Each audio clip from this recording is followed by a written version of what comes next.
Mes chers frères et sœurs, mes chers amis, nous voilà à nouveau ensemble pour le direct du 26 et je suis très heureuse de ce direct, de ce message que la Sainte Vierge a donné hier soir par la bouche de Maria, parce que c'est un message qui va beaucoup nous rassurer. Il nous rassure parce qu'il nous montre que Marie voit notre situation, elle la voit, elle en parle, elle nous donne des conseils et c'est une maman qui est complètement présente. Alors je vais vous le lire comme d'habitude et puis je vais essayer de vous dire quelques mots un peu pauvrement comme d'habitude, mais bon, on essaye de creuser un petit peu ce que la Vierge Marie, notre mère, a voulu nous dire. D'abord, deux petites nouvelles. Enfin, une petite nouvelle, c'est que un grand événement pour la France, euh, en lien avec Medjugorje, c'est que Monseigneur Le Petit est ici en ce moment. Hier, il a célébré la messe des Français à midi dans l'église. L'église était pleine, pleine, pleine de Français et de francophones. Et ce soir, il a été invité par la paroisse à célébrer la messe de 6 heures, la messe du soir, la messe internationale. Donc, il est en train de célébrer en ce moment, alors que je vous parle, il est en train de célébrer donc la messe dans l'église de Medjugorje. C'est un grand événement pour la France. On a quand même attendu assez longtemps pour que des prélats français, surtout de Paris, viennent à Medjugorje. Voilà, c'est fait, et grâce à Dieu, et beaucoup de Français sont venus. Alors, il a été très bien accueilli, il est content, et il a une grande simplicité, oui, c'est bien. Alors, l'autre chose que je voulais vous dire, c'est que tous ceux qui, pour des raisons soit économiques, soit de santé, soit autres de travail, ne peuvent pas venir, n'oubliez pas qu'on vous a proposé sur notre site internet qu'on appelle un pèlerinage virtuel. Donc, vous allez vous rendre sur 11 endroits clés de Medjugorje pour pouvoir faire ce pèlerinage avec la description du lieu et puis une prière sur les lieux pour recevoir les grâces du lieu. J'allais presque dire comme si vous y étiez. Voilà. Bon, je vais maintenant lire le message. Écoutez bien, chers enfants, revenez à la prière, car celui qui prie n'a pas peur de l'avenir. Celui qui prie est ouvert à la vie et respecte la vie des autres. Celui qui prie, petits enfants, sent la liberté des enfants de Dieu. Et la joie au cœur, il sent le bien de l'homme, son frère. Et la joie au cœur, il sert le bien de l'homme, son frère. Parce que Dieu est amour et liberté. C'est pourquoi, petits enfants, quand il désire vous ligoter et vous utiliser, cela n'est pas de Dieu. Car Dieu est amour et il donne sa paix à toute créature. C'est pour cela qu'il m'a envoyé vers vous, afin de vous aider à croître dans la sainteté. Merci d'avoir répondu à mon appel.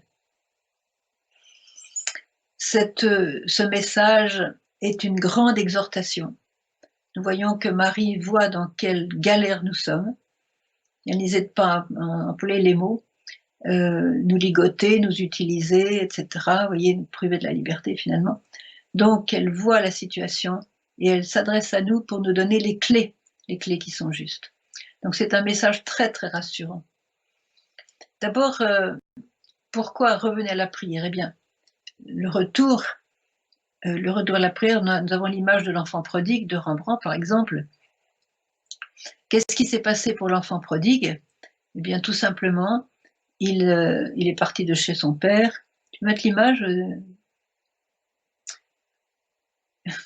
Il est parti de chez son père et il avait connu la pauvreté, la disette, il en était arrivé à garder des porcs. Il est revenu vers son père. Donc c'était le seul, il aurait pu se suicider, il aurait pu, je sais pas, il est revenu. Eh bien, quand elle dit revenez à la prière, c'est revenir vers Dieu, revenir vers le Père, revenir. La prière, c'est cette conversation avec celui qui nous aime le plus au monde. Voyez, et nous devenons à ce moment-là des récepteurs, voyez, des récepteurs de toutes les richesses de Dieu. La prière nous donne la joie, nous donne le bonheur.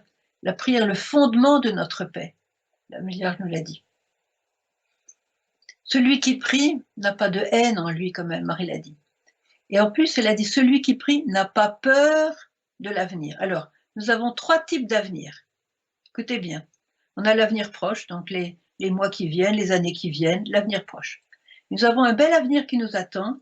C'est l'avenir qui va être initié par disons, le triomphe du cœur immaculé de Marie et ce que Marie appelle le nouveau temps. Un temps durant lequel Satan aura perdu son pouvoir, donc et ça sera sur la terre. Un temps d'effusion du Saint-Esprit, une nouvelle Pentecôte, comme dit Marthe Robin, donc un temps magnifique sur la terre, hein, où chacun pourra voir son âme comme Dieu la voit et avoir cette richesse de l'Esprit Saint dans son cœur. L'Esprit Saint va visiter tout le monde. Dans la première Pentecôte, il a visité les apôtres, mais maintenant, il va visiter chaque homme sur la terre, quelle que soit sa situation, sa religion, sa langue, sa culture. Donc voilà, c'est ça l'avenir. Et le troisième avenir, c'est quoi? Ben, c'est le ciel. Et ça, on est sûr de cet avenir-là. Et c'est un avenir qui est pour l'éternité.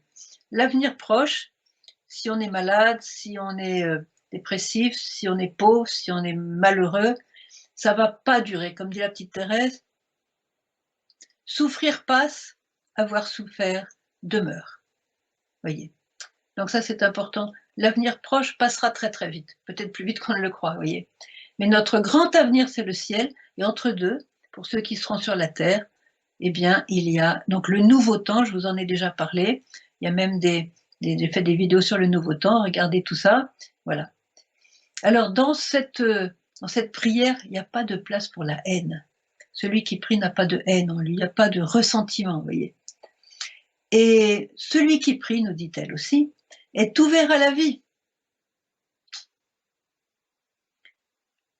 Et il respecte la vie des autres. Il est ouvert à la vie.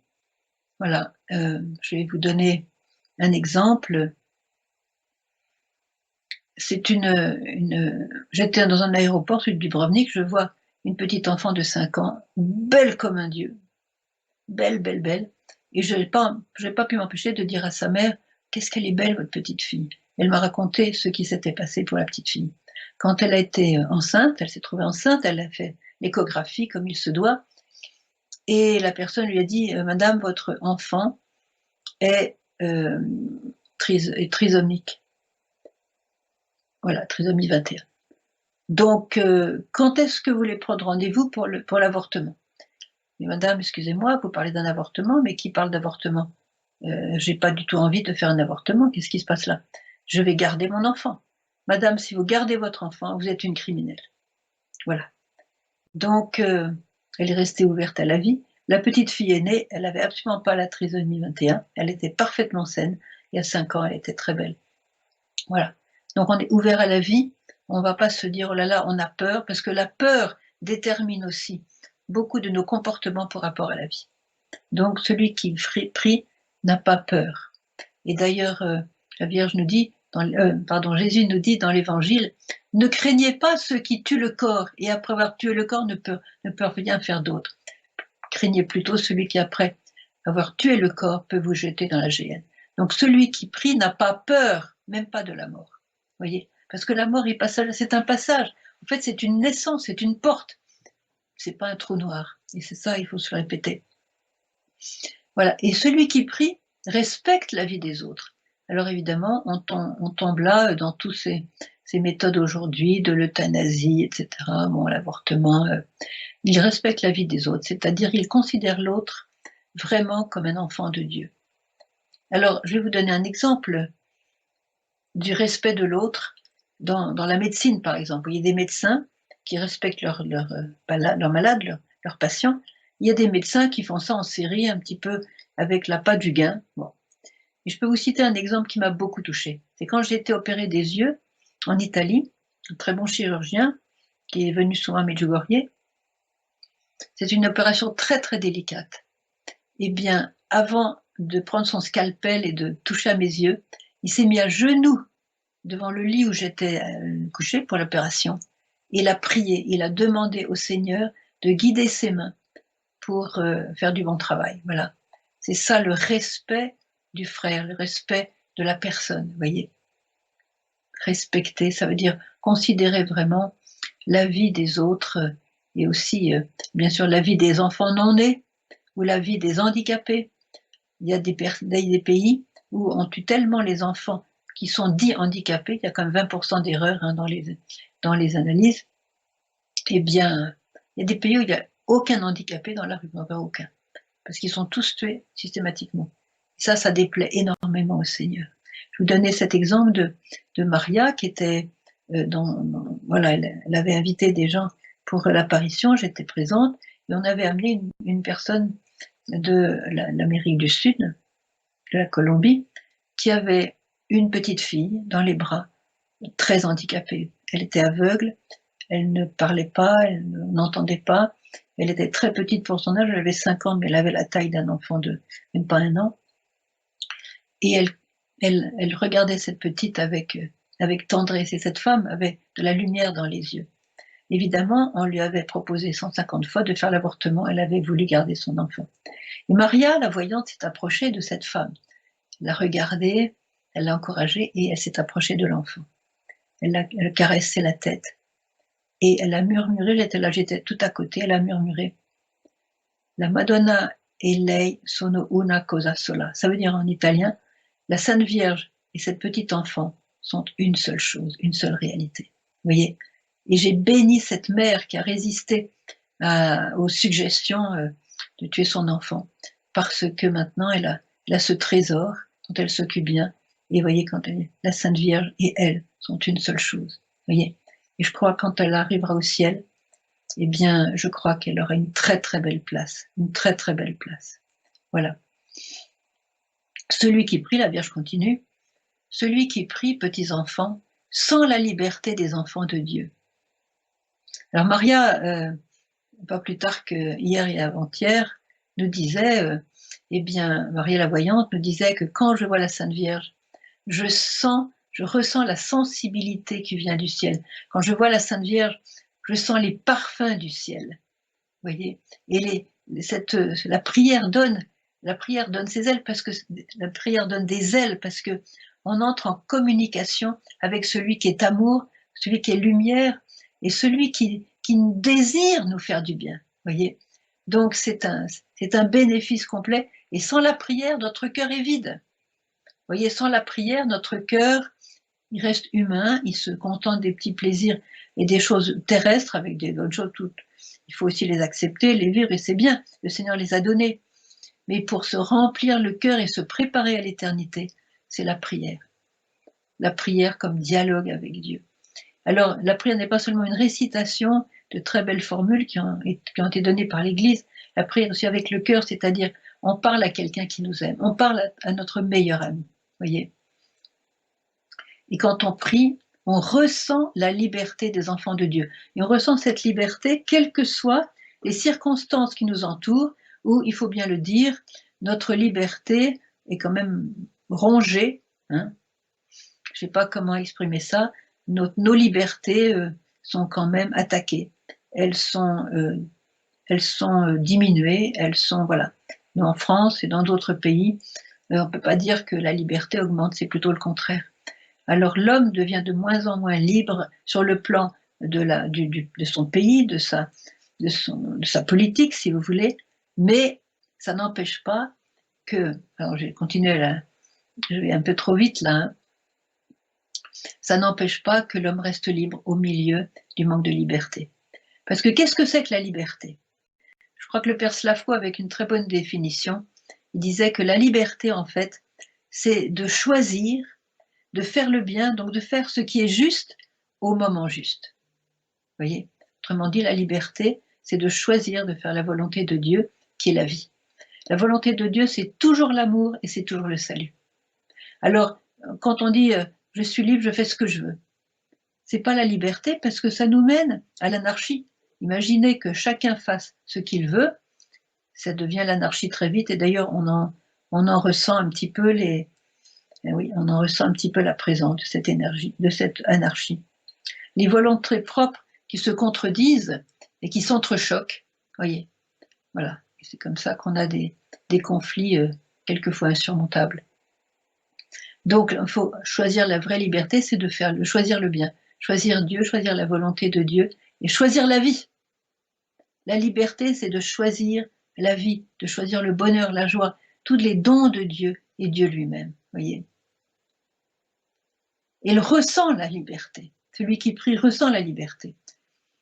Et la Vierge nous a dit, si priez jusqu'à ce que vous ressentiez la joie dans la prière. Parce que le fruit de la prière, c'est la joie, c'est la paix. Voyez, je le répète, la prière est le fondement de notre paix. Il n'y aura pas de paix tant qu'on ne se mettra pas à genoux pour prier et pour implorer le Seigneur. Il n'y aura pas de paix, c'est pas la peine, avec tous les moyens qu'on essaie de trouver sur le plan politique, et hélas, politique quand même pas toujours excellente, eh bien, on n'aura pas la paix, c'est se mettre à genoux et de prier. Voilà la source de la paix, le fondement de la paix. Alors, celui qui prie, il sent la liberté des enfants de Dieu, il sent la joie au cœur, il sert le bien de l'homme, son frère. Alors, je me souviens hier soir encore à propos même elle l'a dit à la Radio Maria en Italie, Maria, qui était interviewée par le père Livio, a dit « Ma vie est un don pour les autres que je peux employer pour faire le bien. » Et c'est une femme, elle a ses épreuves dans la vie, elle ne manque pas d'épreuves, je peux vous le dire. Eh bien, elle nous dit « Ma vie est un don pour les autres et que je peux employer pour faire le bien. » Voyez. Et c'est pas parce qu'elle voit la Sainte Vierge, c'est parce qu'elle vit de la Sainte Vierge. Et nous aussi, on peut vivre de la Sainte Vierge. Elle vit des messages, voyez. Alors, voilà, faire le bien. Quand on prie, le Seigneur nous donne une inspiration au bien. Et faire le bien, c'est pas construire forcément des cathédrales, faire des grandes œuvres, créer des orphelinats. C'est bien, tout ça. Mais on peut faire le bien par des petites choses. Et Maria aussi nous l'a dit hier. Un sourire, on donne un verre d'eau à quelqu'un qui a soif, on propose un petit cadeau, on propose quelque chose qui plaît, on aide quelqu'un à mettre son manteau, vous voyez, avec un sourire. Vous voyez, des petits gestes, on ramasse quelque chose que quelqu'un fait tomber, et un sourire à la clé, vous voyez. Des petites gestes qui font la joie de la vie, en fait, vous voyez. Alors, celui qui prie, il a la joie au cœur. Et il sert le bien de l'homme, son frère. Et aujourd'hui, il faut reconnaître que servir le bien de l'homme, son frère, n'est pas une chose tellement, disons, commune. Excusez-moi. Je prierai, je parlerai mieux comme ça.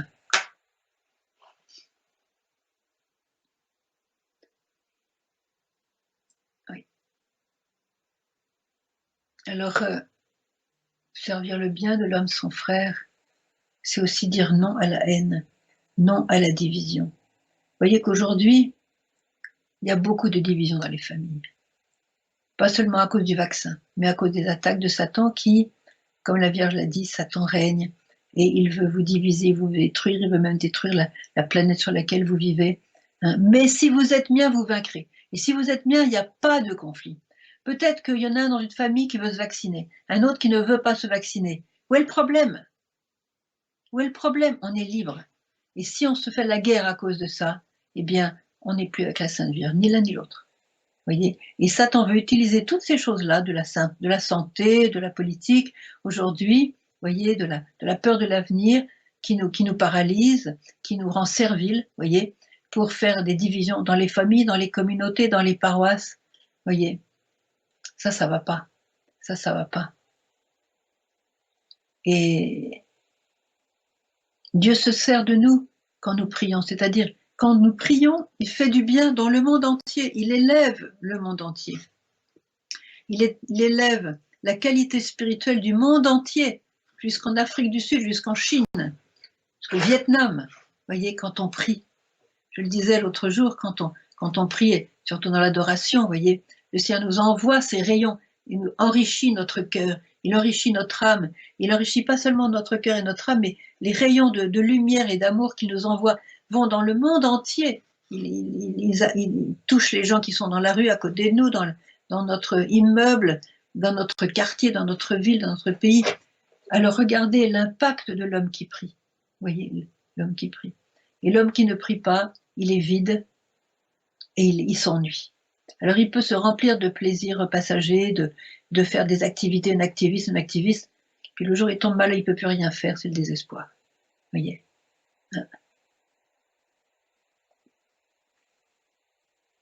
Alors, je continue mon message. La joie au cœur, l'homme qui prie sert le bien de l'homme, son frère. Parce que Dieu est amour et liberté. Dieu est amour, et n'oubliez pas que nous avons été créés par Dieu qui est amour, donc nous avons été créés par amour et pour l'amour. Voilà notre avenir. Notre avenir, c'est l'amour. Et à chaque fois qu'on fait un acte d'amour, peut-être qui nous coûte aujourd'hui, parce que c'est peut-être un acte d'amour vis-à-vis d'un ennemi, de quelqu'un qui ne nous inspire pas, quelqu'un qui nous ennuie, quelqu'un dont on a fait le tour et qui nous dit rien, voyez. Un acte d'amour nous rapproche du Créateur et il nous enrichit. Parce que Dieu est amour. Dieu est amour, voyez. Et il est liberté. Excusez-moi, j'ai raté toute une phrase. Donc, parce que, oh si, c'est bon, j'y suis. Parce que Dieu est amour et liberté. Dieu est libre, il fait ce qu'il veut. Et tout ce qu'il fait, il fait bien. Voyez, il a fait l'univers, il a fait l'homme à son image. Dieu est libre. Et plus on prie, plus on est libre. Même si on est en prison. Alors, nous avons l'image de Jésus qui a des liens, voyez. Jésus a été ligoté quand il a été arrêté à Gethsémani. Il a été ligoté, comme le dit le message, voyez. Il a été ligoté et tellement fort que la circulation du sang ne pouvait plus se faire. C'était très très douloureux. Donc, mais Dieu est resté libre parce qu'il a continué à faire la volonté du Père. Vous voyez, on peut être ligoté par les circonstances parce que on est malade, on est coincé dans un lit à souffrir et peut-être qu'on restera dans ce lit-là. On peut être coincé, lié par l'alcool, par la pornographie, par je sais pas, la drogue ou toutes ces choses-là qui, vous voyez, qui nous font du mal, par des pratiques. Je pense par exemple au Reiki qui est une fausse guérison, une trappe de Satan qui nous propose de fausses guérisons et qui en fait sont des choses magiques inventées par un faux moine japonais. Et on reçoit ici, j'allais dire, le feedback du Reiki, des gens qui sont détruits par le Reiki et qui viennent nous voir. Mais quand on leur dit qu'ils n'auraient pas dû faire ça, ils ouvrent des yeux. Voilà. Donc on peut avoir des liens aujourd'hui. Même beaucoup de jeunes, malheureusement, sont, comment dirais, addicted, sont dépendants de choses comme ça. Et c'est ça les liens. Alors, Marie nous dit, Dieu est liberté. C'est pourquoi, petits enfants, quand il désire, alors quand il désire, elle nomme pas parce qu'elle ne veut pas accuser qui que ce soit, mais je crois que chacun pourra trouver de qui il s'agit. Quand il désire, vous ligotez et vous utilisez. Cela n'est pas de Dieu. Et ça nous fait très plaisir parce qu'elle voit qu'il y a des gens qui désirent nous ligoter et qui nous ligotent et qui nous utilisent. Et cela n'est pas de Dieu. Elle dit la vérité. Donc, il ne faut pas se dire, c'est comme ça, non. Cela n'est pas de Dieu, donc il faut réagir. Par la prière, le jeûne, pas par faire des guerres, surtout pas par une pléthore de paroles. La Vierge a dit, priez davantage et parlez moins. Priez davantage et parlez moins. Donc, il y en a qui désirent nous ligoter par des idéologies mensongères. Alors, une idéologie mensongère, elle est facile à reconnaître parce qu'au centre de cette idéologie, il n'y a pas la croix du Christ, il n'y a pas le Sauveur. On nous propose des idéologies où l'homme est à la place de Dieu, voyez. Donc ça. Et on nous inculque ces idéologies, on nous matraque par ces idéologies qui sont très publicisées. Et malheureusement, quand on n'a pas lu la Bible, quand on n'a pas étudié sa foi, on peut se faire avoir, voyez. Et j'en connais combien qui se font avoir par des idéologies mensongères, fausses, et qui donc finissent mal, voilà. Donc, désirent nous utiliser. Je pense à un événement de ma propre vie quand Vous connaissez certainement Don Gabriel Amort, il est mort maintenant, saintement, et il a été le président des exorcistes, il était à Rome, de tous les exorcistes. Et donc il a écrit des livres, il a fait des conférences, il était très fort pour faire des exorcismes, très connu aussi. Donc, et il s'est trouvé que quand il allait mourir d'étouffement, il allait mourir d'étouffement, eh bien, je passais par là, on m'a appelé, et j'ai eu la grâce, le privilège d'aller auprès de lui sur son lit de mort, avant sa mort. Et ça m'a beaucoup impressionné parce qu'il était comme ça, vous voyez, et le médecin m'a parlé. Et le médecin m'a dit, vous savez, sœur Manuel, je suis très en colère. Je suis très en colère parce que je pourrais le sauver aujourd'hui. Mais je ne peux pas le sauver parce que le médicament qui pourrait le sauver a été retiré du commerce. Parce qu'il fallait vendre des milliers et des milliers d'autres médicaments qu'il fallait passer en premier. Et à cause de ça, eh bien, je suis coincée, je ne peux pas le sauver. Parce que ce médicament n'existe plus, il est interdit. Voilà. Et c'est là où on se rend compte qu'on est utilisé. On est utilisé par, je sais pas, toutes les laboratoires. Bon, chacun trouvera un petit peu comment il peut être utilisé. C'était le cas des laboratoires, oui.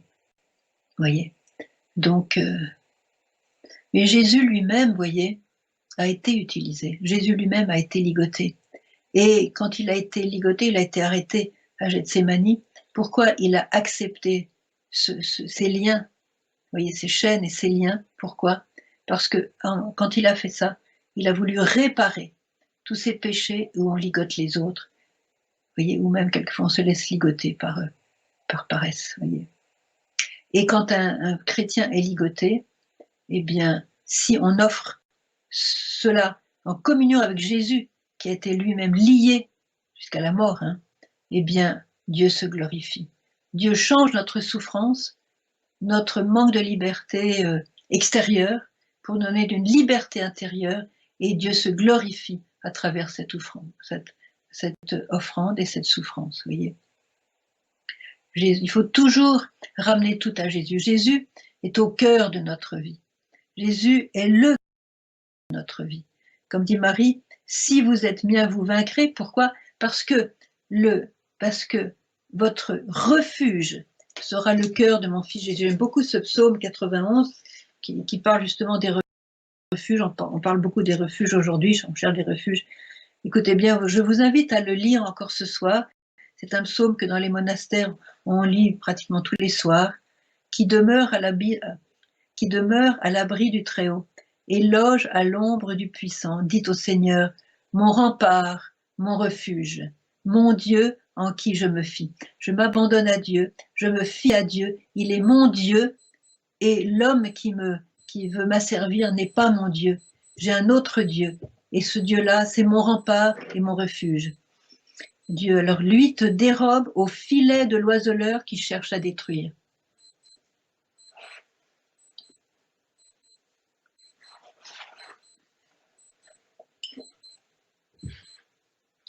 Qui dérobe au filet de l'oiseleur qui cherche à détruire. Lui qui te couvre de ses ailes, tu trouveras sous son penage un refuge. Tu trouveras, regardez, c'est poétique, c'est beau, c'est presque la nature. Tu trouveras sous son penage un refuge. Vous voyez, comme Jésus nous parle de la poule qui rassemble ses poussins sous ses ailes, voyez, pour protéger ses petits. Voyez, lui te dérobe au filet de l'oiseleur qui cherche à détruire. C'est ça qu'il faut. Voyez, c'est ça, en ça que nous devons croire. Dieu au centre. C'est celui qui nous aime. Et même celui qui est lié, je pense à Bakita par exemple, voyez, qui a été enlevé, qui a été lié. Quand elle a vu Jésus en croix, après, bon, elle a été recueillie par un chrétien en Italie, hein, après avoir été maltraitée. Elle a été esclave pendant des années. On a trouvé sur son corps des traces de flagellation. Vous voyez, elle a souffert énormément. Elle a été liée, ligotée. Et quand elle a pu être, disons, ramassée par une famille italienne chrétienne, elle est rentrée pour la première fois dans une église. Elle a vu Jésus en croix. Et qu'est-ce qu'elle a dit? Mais lui, il est comme moi. Lui, il est comme moi. Vous voyez, Et si Jésus a été ligoté, lié, comme ça, flagellé, c'est justement pour nous sauver de tout ce mal qui est dans le monde aujourd'hui, ce que fait Satan, tout ce que Satan essaye de détruire en nous, voyez, de nous priver de la liberté. Il veut nous voler notre liberté, mais il n'y arrivera pas, parce que celui qui prie est libre. Il a beau être dans une prison, on a combien d'exemples de saints, voyez, qui ont été emprisonnés quelquefois des années, eh bien ils avaient la liberté. Et ça énervait leur geôlier, parce que c'était pas tout à fait humain, pas tout à fait normal, mais ils comprenaient pas. Mais quand on a Dieu, on est libre. Car Dieu est amour, et il donne sa paix à toute créature. Voyez, si les hommes considèrent certains autres hommes comme une source de revenus, comme une source de profit, eh bien Dieu, lui, est là et il donne sa paix à toute créature, parce que Dieu est amour. Dieu est amour quand on est en prison. Dieu est amour quand on est mal marié et qu'on souffre du mari ou de la femme. Dieu est amour quand on est dans le deuil. Dieu est amour. Dieu est toujours amour. Et si on se tourne vers lui, si on s'abandonne à lui, eh bien, on a vraiment la liberté du cœur dont nous parle Marie maintenant. Comme dit, je ne sais plus qui disait ça, il y a une différence entre servir et servir l'homme son frère, ou se servir. Et Jésus n'est pas venu pour se servir, mais pour servir. Voyez. Et tous nos exemples sont en Jésus. Tous nos exemples, il suffit de regarder Jésus, de le contempler, de lire l'Évangile. C'est ça notre bonheur, c'est ça notre chemin, c'est ça notre direction. Voyez, aujourd'hui, notre société est malade. Notre cœur est malade. Pourquoi? Parce qu'on a pris la place de Dieu et on a voulu se passer de lui. Et notre cœur est malade, il sera malade jusqu'à son. On accepte de se mettre à genoux et de servir, de nous oublier pour servir, au lieu de nous servir. Et c'est comme dit Marie, voilà, c'est pour cela que Dieu m'a envoyé vers vous, afin de vous aider à croître dans la sainteté, grandir dans la sainteté. Et là, j'explique un petit peu le mot sainteté, parce qu'il y en a qui ont peur du mot sainteté. Oh là là, le saint, c'est le stigmatiser, c'est celui-là. Non, non. Le saint, j'en connais plein des saints, et qui ne sont pas stigmatisés, et qui ne sont pas malades. Hein, regardez, bon, on a des saints modernes maintenant, même des jeunes qui ont été comme Carlo Acutis, vous voyez, la joie qui dégageait de cet enfant, vous voyez, il a été vraiment magnifique. Eh bien, voilà, la sainteté, c'est beaucoup plus simple qu'on ne croit.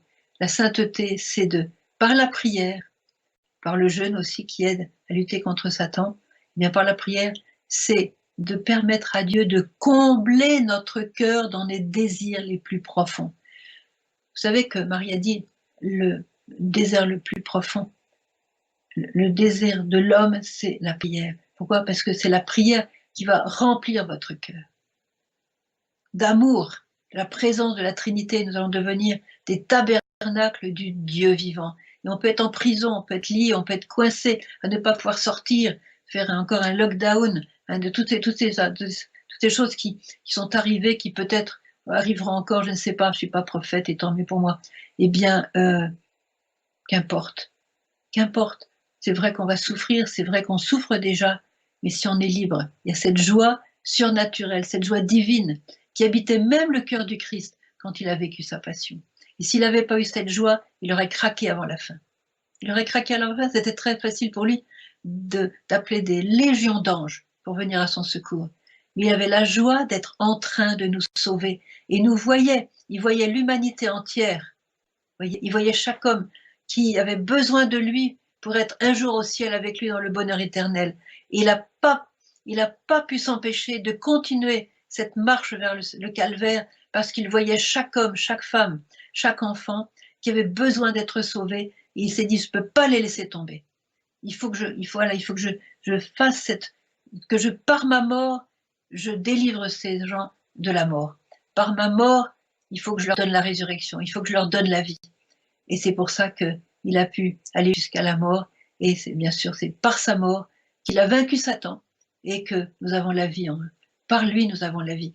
Donc, ce que Marie nous invite à faire, quand elle nous dit croître dans la sainteté, eh bien, tout est dans notre union avec le cœur du Christ. Voilà, c'est ça. Le saint, d'abord, le saint ne sait pas qu'il est saint. S'il dit je suis saint, déjà là, ça sent le roussi. Vous voyez.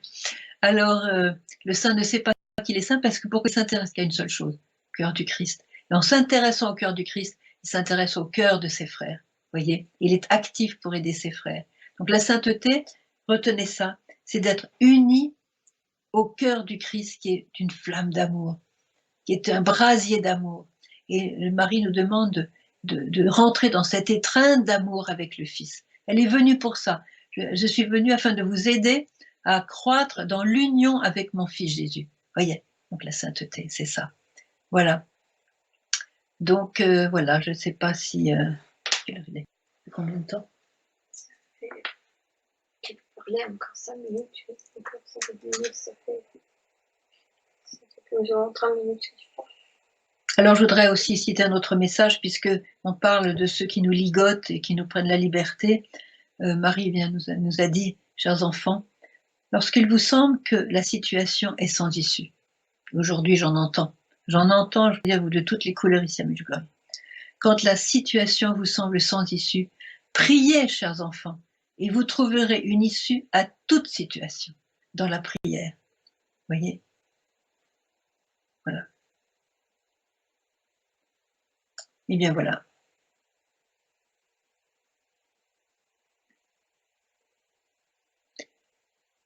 Donc, parlez moins, priez plus. Je vais peut-être m'arrêter de parler ici. Oui, je voudrais quand même ajouter une chose, hein, c'est que Marie a été très unie à Jésus, vous le savez. Depuis la conception de Jésus, elle était une seule chose avec lui. Et pendant la passion, elle était une seule chose avec lui. D'ailleurs, elle a désiré mourir avec lui à la croix, mais il ne l'a pas autorisé parce qu'il avait besoin qu'elle reste sur la terre pour accompagner les apôtres et puis la primitive Église. Voilà. Et Marie, par l'offrande de sa souffrance et par son union à Dieu, par sa sainteté, par cette union parfaite, parce qu'elle était immaculée, par son union parfaite avec Jésus, elle a hâté l'heure de la résurrection. Alors nous qui voulons appartenir à Marie, et comme elle nous appelle elle-même, être les apôtres de son amour, soyez amour de mon amour, elle a dit l'autre jour, c'est magnifique, voyez. Nous voulons être amour de son amour, et bien nous pouvons hâter l'heure de la fin de cette crise dans laquelle nous sommes mondialement, cette souffrance mondiale qui nous a atteintes toutes ces dernières années. Voyez, Marie a hâté l'heure de la résurrection et elle désire hâter le triomphe aussi de l'Église, le triomphe de son cœur immaculé qui ira avec le triomphe de l'Église. Si aujourd'hui l'Église est en agonie, c'est parce que Jésus a été en agonie, qui est l'époux de l'Église. Marie était en agonie avec Jésus. Eh bien, tout ça s'est terminé par la résurrection. Voyez. Alors, nous aussi, nous pouvons nous unir très fortement à Jésus et nous consacrer à Marie pour être pleinement elle, pour être plongée dans son cœur immaculé en vivant ses messages, complètement immergée dans son cœur immaculé, immergée dans le cœur de Jésus. Et alors là, le triomphe du cœur immaculé arrivera plus vite, ainsi que le retour en gloire du Seigneur. Amen. Et Marie compte sur nous. Amen. Et Jésus compte sur nous. Amen.